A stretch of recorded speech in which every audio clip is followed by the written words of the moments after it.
Usai menjalani pemusatan latihan 5 hari di Bali, skuad Garuda menjalani sesi latihan terakhir pada Sabtu sore sebelum berpindah ke Jakarta. Latihan digelar tertutup untuk mematangkan strategi dan kekompakan permainan.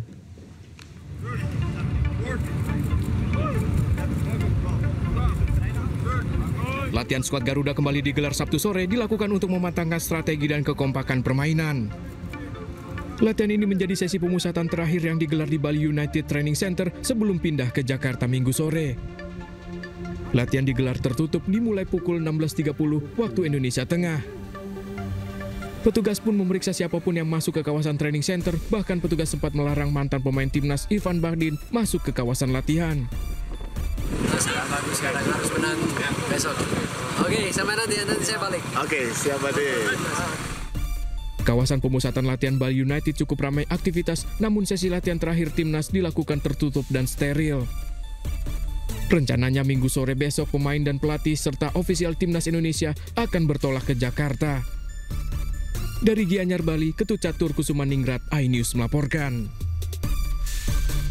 Usai pemusatan latihan terakhir di Bali, pelatih Patrick Kluivert mulai menyiapkan susunan pemain yang akan dimainkan. Kluivert akan memilih 23 pemain yang akan masuk dalam starting 11 laga melawan Tiongkok.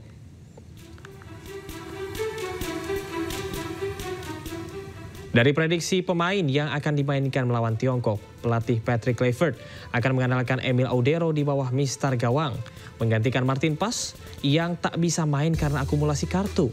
Sementara di lini belakang, trio benteng merah putih masih akan dipercayakan pada Rizky Ridho, sang kapten Jai Ijes dan juga Justin Hubner. Sementara Tom Haye dan Joy Pelupesi akan mengisi lini tengah, mengatur serangan dibantu Dan James dan Calvin Verdong. Untuk di barisan depan, Kluivert akan menduetkan Yakob Sayuri dan juga Egy Maulana Fikri dengan Ole Romeni yang akan kembali menjadi ujung tombak.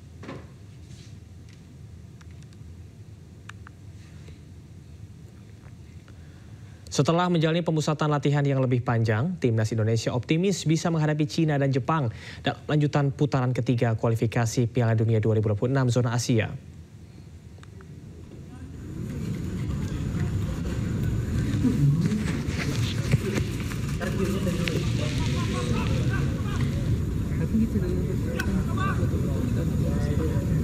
Saat ini skuad Garuda memiliki waktu persiapan lewat pemusatan latihan lebih panjang dibanding jeda internasional sebelumnya.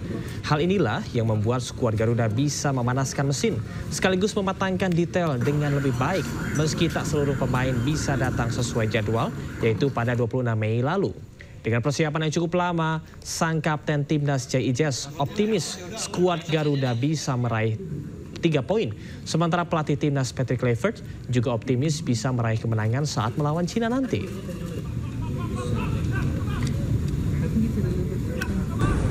I think it's clear what we want, but we're gonna have to see what in the end how many points we get. Now it's a new game at home. We have the confidence. We structured the team very good. We studied it very good. So. I'm confident that we can have a very good result against China. Informasi lainnya, pemirsa, dukungan terhadap Presiden ke-7 Republik Indonesia Joko Widodo terus mengalir di tengah gugatan dugaan ijazah palsu yang tengah bergulir di Pengadilan Negeri Solo. Sejumlah teman seangkatan Jokowi di SMA Negeri 6 Solo mendatangi kediaman Jokowi di Kelurahan Sumber, Kota Solo hendak mengajukan gugatan intervensi terkait dengan polemik ijazah SMA 6 Solo.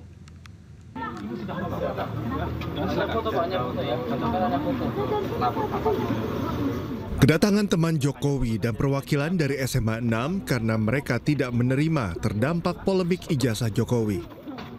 Mereka akan melakukan gugatan intervensi atas gugatan ijazah palsu Jokowi.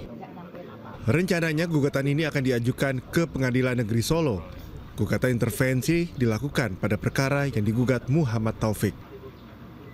Kedatangan kami ke sini adalah dalam rangka untuk mohon izin, kami akan melakukan gugat intervensi atas gugatan yang dituduhkan kepada Pak Jokowi bahwa ijazah SMA-nya Pak Jokowi itu adalah palsu. Tentunya kami ini sebagai dulunya adalah alumni atau siswa, kami ini juga punya produk ijazah SMA 6 yang sama dengan yang dimiliki oleh teman-teman yang pada saat itu lulus di tahun 1980. Sementara itu, kuasa hukum para teman Jokowi, Wahyu Theo, akan segera melayangkan gugatan ini dan mengikuti proses persidangan. Jadi di gugatan intervensi itu kepentingan kami menjaga marwah SMA 6, menjaga marwah alumni teman-teman SMA 6, dan kami mengajukan gugatan selaku pihak yang juga merasa kepentingannya dirugikan dengan ada gugatan. Para teman sekolah Jokowi ini merasa terpanggil, terutama untuk menjaga marwah serta kehormatan dunia pendidikan. Dari Solo, Jawa Tengah, Septiantoro, iNews melaporkan. Sementara itu, ahli digital yang juga terlapor dalam kasus dugaan ijazah palsu Jokowi meminta agar gelar perkara khusus secara terbuka. Selain itu, Roy Suryo juga akan melaporkan penyidik Barreskrim Polri ke Kompolnas.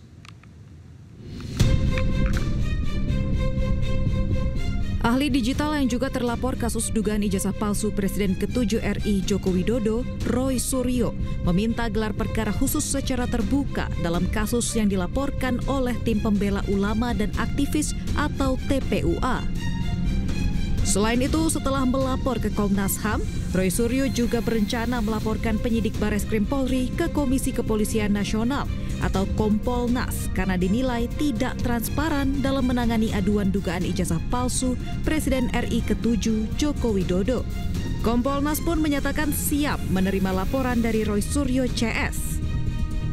Kami mendukung semua pihak termasuk pelaporan nanti dari TPUA kepada Kompolnas ya, kemudian kepada pihak-pihak lain yang mungkin diperlukan.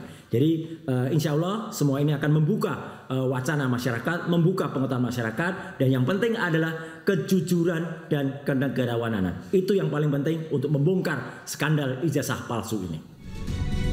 Menurut Roy Suryo, ia mendukung pelaporan TPUA kepada Kompolnas agar membuka pengetahuan masyarakat agar skandal ijazah palsu bisa terbongkar.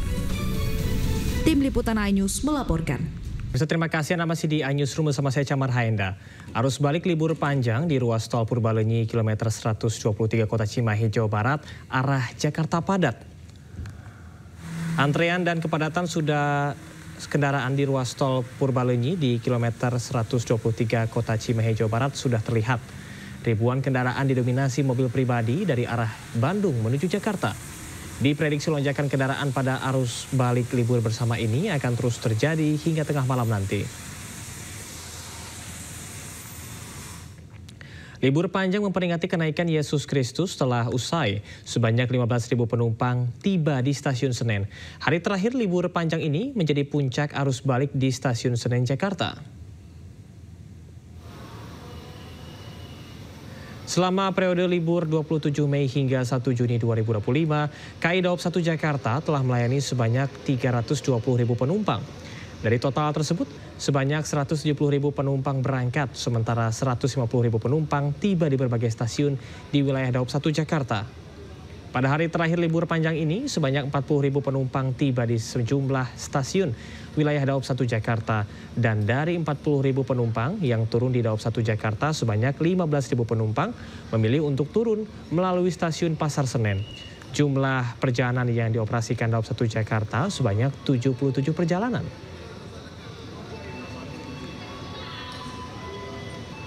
Kita ke informasi lainnya, pemirsa, Presiden Prabowo Subianto menerima utusan Perdana Menteri Inggris urusan pendidikan di kediaman Prabowo di Hambalang, Bogor, Jawa Barat. Pertemuan antara Presiden Prabowo dengan utusan Perdana Menteri Inggris urusan pendidikan, Profesor Sir Steve Smith, dan juga Duta Besar Inggris untuk Indonesia, Dominic Jerny, berlangsung hangat di momen libur panjang akhir pekan.